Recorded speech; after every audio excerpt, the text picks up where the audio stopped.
هلا بالنسبة للأمينو acid based neurotransmitters, it just happens إنه ممكن some of these amino acids would act as neurotransmitters themselves أو إنه they would be modified a little bit, resulting in the generation, production of a neurotransmitter. An example is histamine. Histamine cannot penetrate the blood-brain barrier, and that's why it has to be synthesized in the brain. Histamine is inactivated by two enzymes اللي هم الhistamine methyltransferase and diamine oxidase أو histaminase. Histamine is packaged into vesicles via VMAT as well, the same transporter as the serotonin, melatonin, and the catecholamines. Synthesis takes place by decarboxylation of histidine, resulting in the production of histamine. This reaction requires peroxyl phosphate, vitamin B6. One thing important about histamine is that it's not recycled. It's not taken up by the presynaptic neuron, and this is a difference between histamine and the other neurotransmitters. In addition, the way it gets inactivated is by monoamine oxidase in astrocytes. In terms of glutamate and aspartate, both of them are non-essential amino acids. We can synthesize them ourselves. They do not cross the blood-brain barrier, and that's why brain and neighboring cells can synthesize these two amino acids. In addition to neighboring cells like glial cells, they can also synthesize these amino acids. Both are excitatory neurotransmitters.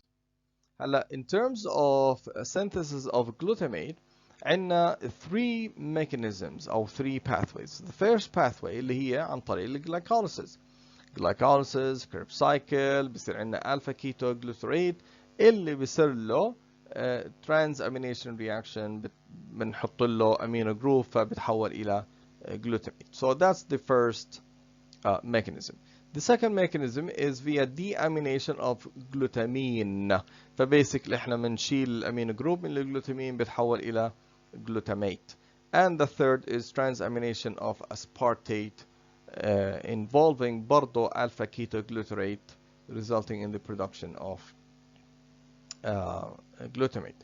هلا in terms of removal, inactivation of the glutamate, it has to be taken up by cells, either the presynaptic cells or by the postsynaptic cells or the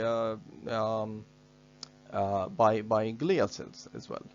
طيب فلاحظوا انه بالglial cells, if glutamate is taken up by these cells, it gets converted to glutamine. Glutamine is transported out to the presynaptic neuron where it can be converted to glutamate. This here just to show you process. فعندنا الالفا كيتوغلوتريت ممكن ياخذ امينو جروب من الاسبارتيت او actually ممكن الجلوتاميت ديهيدروجينيز اللي هو الجلوتاميت ديهيدروجينيز فبتحول الى جلوتاميت. Glutamate can then be converted to glutamine.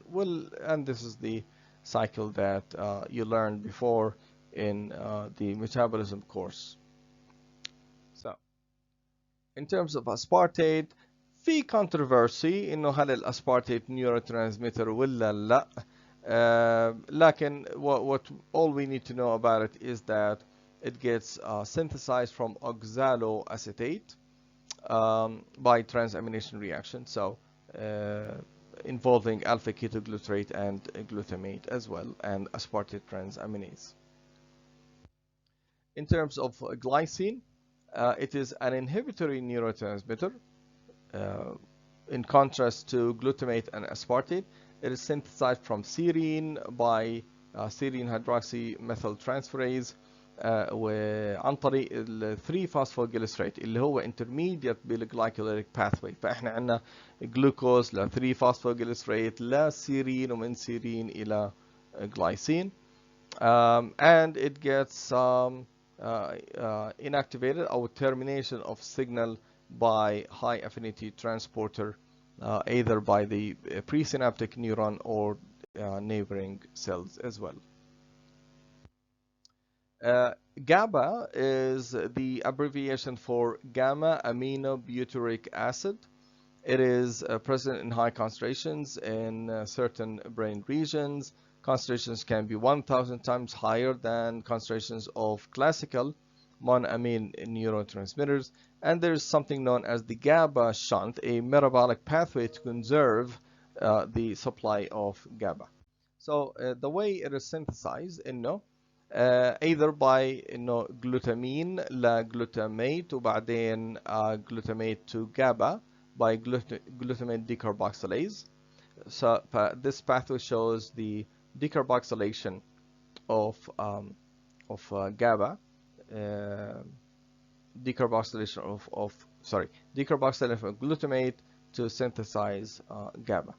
And then GABA itself would be stored inside vesicles. Oh, by the way, the decarboxylase enzyme requires vitamin B6 as well. GABA is stored in vesicles and it gets released once you have influx of calcium ions. And GABA is then either taken up by the presynaptic cells and repackaged, recycled, or it goes into glial cells where it gets converted to glutamate. Okay, it gets converted to glutamate, and then again glutamate to glutamine, and then glutamine is transported out of glial cells to the presynaptic neuron, and it gets converted to glutamate and to GABA again. So this is the GABA shunt. In terms of acetylcholine, acetylcholine is synthesized from choline. Which integrates or condenses with acetyl coenzyme A to produce by choline acetyltransferase to produce the acetylcholine. So where do we get choline from? We get it either from diet or we get it from the plasma membrane. Okay, so phosphatidylcholine, for example. It gets transported and stored inside vesicles, and then the same story, vesicles fuse with the plasma membrane, and once acetylcholine is released, it gets inactivated by acetylcholinesterase, which is the target of SARS, okay, the neurotoxin compound used in wars. So this is how acetylcholine is inactivated. It gets converted to choline and acetate, and choline can be taken up by cells again.